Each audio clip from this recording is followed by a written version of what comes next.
A fighter crash that has shocked the entire world has taken place just a few hours ago in Dhaka, the capital of Bangladesh. The horrifying fallout of this fighter crash that has killed 19 people in a school compound. A Chinese-made F-7 fighter jet of the Bangladesh Air Force, the mainstay of the Bangladesh Air Force, smashed right into a junior school, killing 16 students, the pilot, and 2 other people. 16 young students in a Dhaka school have been killed by a crashing fighter aircraft, making this one of the worst aviation tragedies in Bangladesh for certain, and almost everywhere else in the world as well. This fighter jet lost control. We don't know what happened, but it crashed straight into the school. 19 people are dead. Prime Minister Modi has issued a statement condoling the deaths of 19 people, including 16 young students. This was a made-in-China fighter aircraft called an F-7 that was supplied to the Bangladesh Air Force many years ago and continues to be the mainstay of the Bangladesh Air Force. This is a ground report from just a short while ago. At least 19 people were killed as a Bangladesh Air Force training aircraft were crashed into a school and college campus in the city at Uttura. And you know, it's a name Milestone School and College, and already 50 severely injured students were admitted into Dhaka Medical College Hospital. And if I want to show you that, you see the Bangladesh military, Bangladesh Air Force, and different wing of Bangladesh law enforcing agencies are here to assess the students, and there are many obstacles in the school, and you know there are the students of Milestone School and College. They are in front of the campus, and they are trying to rescue the students. And you know, already more than 50 people, including children and adults, were hospitalized with burn. The incident occurred in Milestone School and College in Dhaka, northern area of Uttura. Officials say that Bangladesh Air Force F-7 BGI training aircraft crashed in Uttura. The aircraft took off at 1:06. The military's public relations department, ISPR, said the media, and already the DG, Director General of Rapid Action Battalion, said to the media that 19 people already died, and more than 50 people are injured in the hospital, in different hospitals. And you know, the officials of Dhaka Medical College Hospital said that more than 30 people were more than 30 injured students were admitted at Dhaka Medical College burn unit, and the AMZ hospital is situated in Uttura, and they also admitted 10 injured students, and the combined military hospital also admitted 5 people. And you see, there is a military officials, and they also trying to assist this incident, and this incident is totally human incident, and we will try to update you time to time. Thank you, Batan Biplab from Dhaka, Bangladesh. Horrifying images right there at that Dhaka school in which 19 people, including 16 students, have been killed. This is the aircraft that actually crashed. It's called the F-7. It's a mainstay of the Bangladesh Air Force, supplied by the Chinese, who have always had very questionable quality when it comes to military hardware. This is the fighter of the Bangladesh Air Force, for reasons so far unknown, that has crashed straight into a school. Now, I want to show you where this aircraft took off from, because there are many unanswered questions right now. It took off from the Hazrat Shah Jalal International Airport in Dhaka and crashed straight into the Milestone School and College campus, just about 7 kilometers away. Literally on that trajectory, parallel to the runway, the aircraft took off almost like a ballistic missile, if I can say that. Takes off from there and crashes 8 kilometers away straight into the school. We still don't know whether it tried to move away, whether there was some other kind of emergency, what altitude it finally reached before crashing. And you may be wondering, viewer, why I'm talking about a fighter aircraft crash in another country. Fighter aircraft crash all the time, right? Well, not every time does a fighter crash result in the deaths of 19 people, 16 of them school students. And this is a made-in-China fighter, remember, and China supplies these fighters to Bangladesh, Pakistan and other countries. Here are the questions I'm asking, and then we will bring in fighter aircraft veterans who can explain or help us understand why this may have happened. Number one, why didn't or why couldn't the pilot have ejected? The F-7 is known to have an ejection seat. This was a trainer aircraft, but only one pilot was in it. Why did the pilot not, or was he not able to eject? Number two, why did this fighter aircraft need to overfly Dhaka? Now, this is an aircraft like I showed you in that map, which was taking off from the international airport in Dhaka. So obviously it needed to fly over Dhaka itself, though there may have been some restrictions. We will know once the investigation happens. Number three, did the pilot stay in the jet to attempt a diversion away from a built-up area? Was he trying to avoid, did he make any attempt to avoid the school? And that's the reason why he stayed in the aircraft. Number four, with the F-7 aircraft as its backbone, as its mainstay, is the Bangladesh Air Force at risk of being saddled with vintage aircraft that are of very low quality? And finally, number five, does this accident put a glare on the upkeep of China-built aircraft in general and particularly in Bangladesh? There have been many things that have been said about the questionable quality of Chinese fighters. Does this add to that in the light of the horrible tragedy that has played out at the Milestone School in Dhaka? Let's go across to two fighter aircraft veterans joining us on this very, very tragic story to try and make sense of how something like this could have happened. I repeat, Group Captain Ajay Ahlawat is an Indian Air Force veteran pilot. Captain Reza is a former airline pilot, and he's also served as a combat fighter pilot with the Bangladesh Air Force. He joins us live from Dhaka. Thank you, gentlemen, for being with me. This is a very, very sad day. 19 people, including the pilot of that Bangladesh Air Force F-7, are dead. 16 students are dead. It is an unusual tragedy in which, so many casualties have been inflicted on the ground. Captain Reza, I'd like to come to you first. We've just shown our viewers a map of where this happened as well. Are you able to share with us how something like this could have happened? Captain Reza, to you first. Yeah, as I look at the map, okay, my name is Captain Reza. I was in the Air Force before, so I'm an airline captain. Yes. As I see, this is on the takeoff path, and I flew many times on this route. So it had something went wrong after the takeoff, right straight to the takeoff path. Yeah. And it crashed. I don't know what happened. Investigation is underway. It is too early to conclude anything, but I'm sure there will be findings in the future. My prediction is that the aircraft has had some kind of mechanical trouble after the liftoff. How high would the aircraft have been, Captain Reza? Is it possible to tell what altitude the aircraft would have achieved before crashing at this distance? Yeah, I think it's about 7 to 8 miles. It should have achieved, it should have gone up to like between 5,000 to 7,000 feet. Group Captain Ahlawat, I want to bring you in on this right now. The map shows us that this aircraft has taken off, and it's almost a straight line parallel to the runway to that school where it crashed about 7 to 8 kilometers away. We do know that it's difficult to speculate. Many things may have happened. There could be bird strikes. There could be, other things that may have happened. What is your best guess with the very limited information we have right now?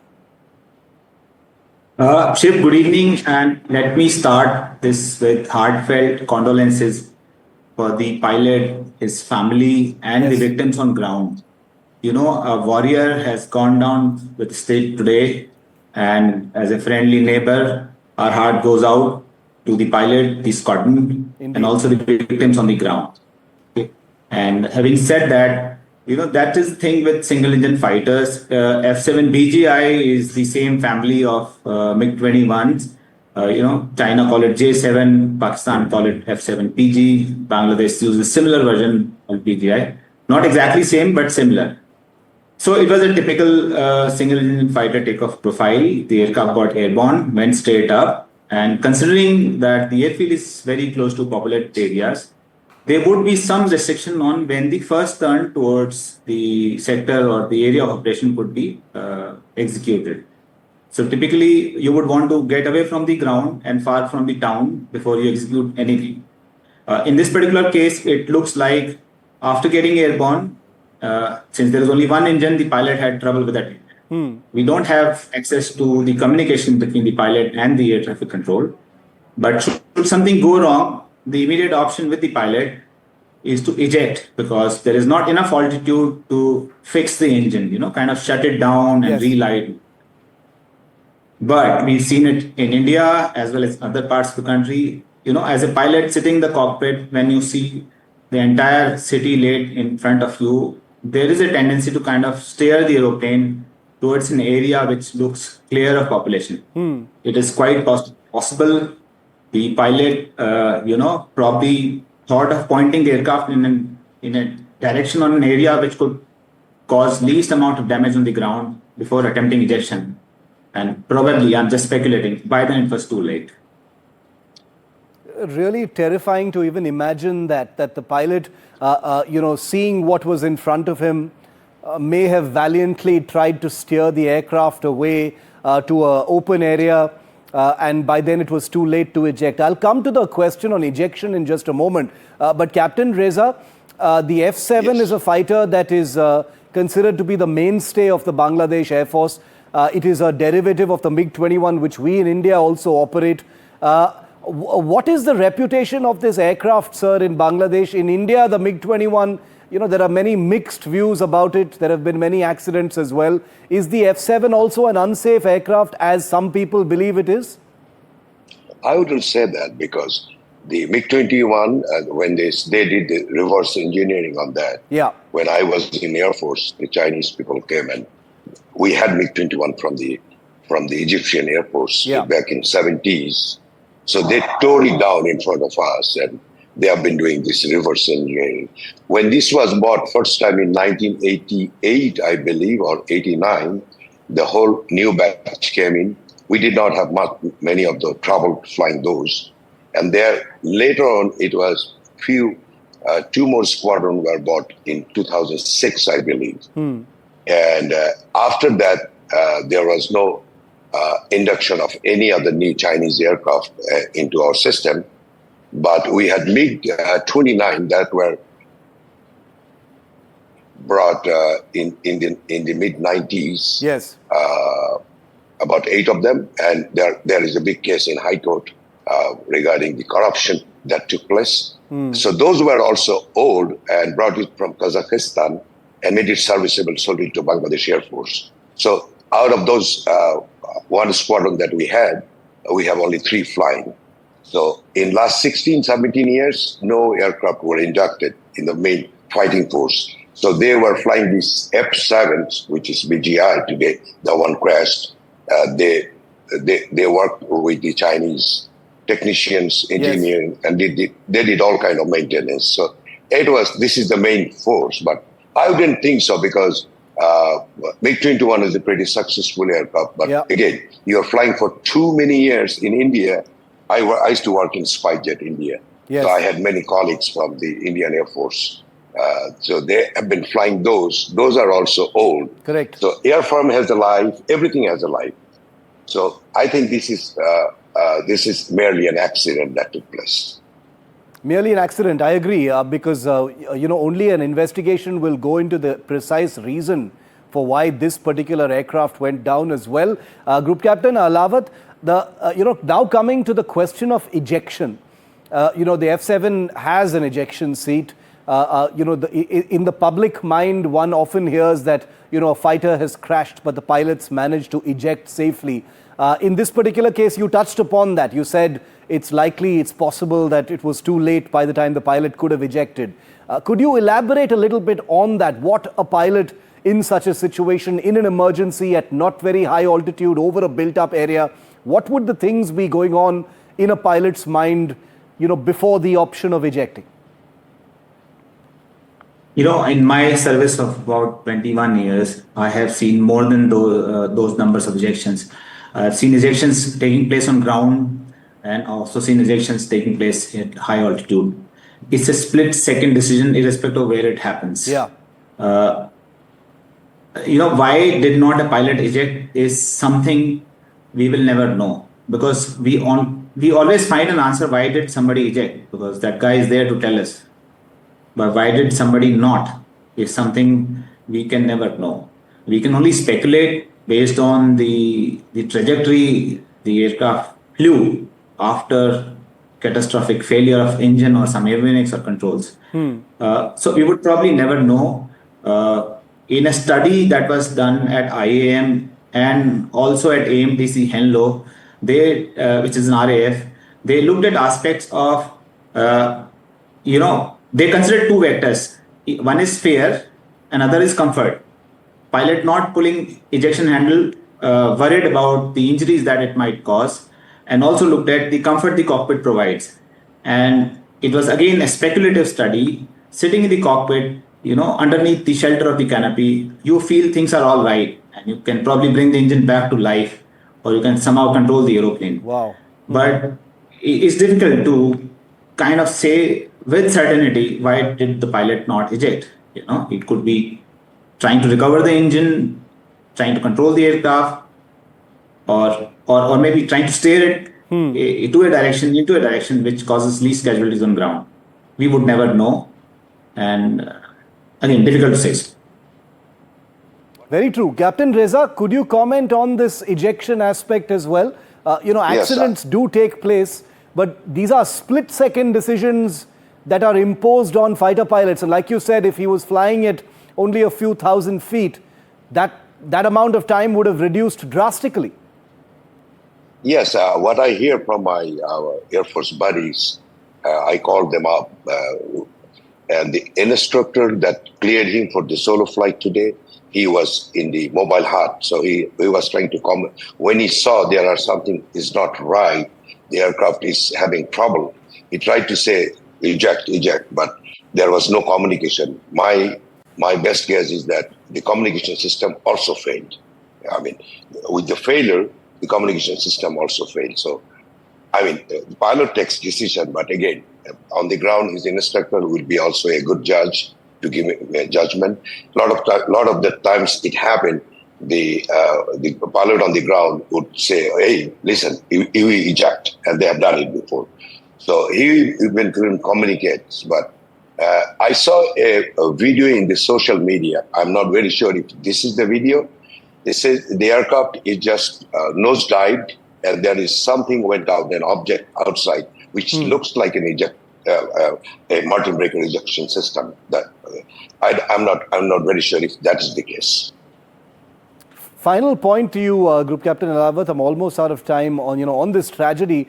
It occurs to me that this is also in some ways a reminder, of these aircraft that continue to be in service in the region, which many would argue have no business flying anymore. Of course, the air forces will never risk pilots. Ultimately, these are airworthy aircraft in the technical sense, but these are aircraft from a bygone era. And it is a reminder once again that these MiG-21s and their derivatives perhaps don't belong in modern air forces anymore. Shiv, warriors don't choose the weapon that they fight with, especially in modern democracies. Coming to the point of ejection, there is a requirement to steel your will and cold professionalism in situations like this.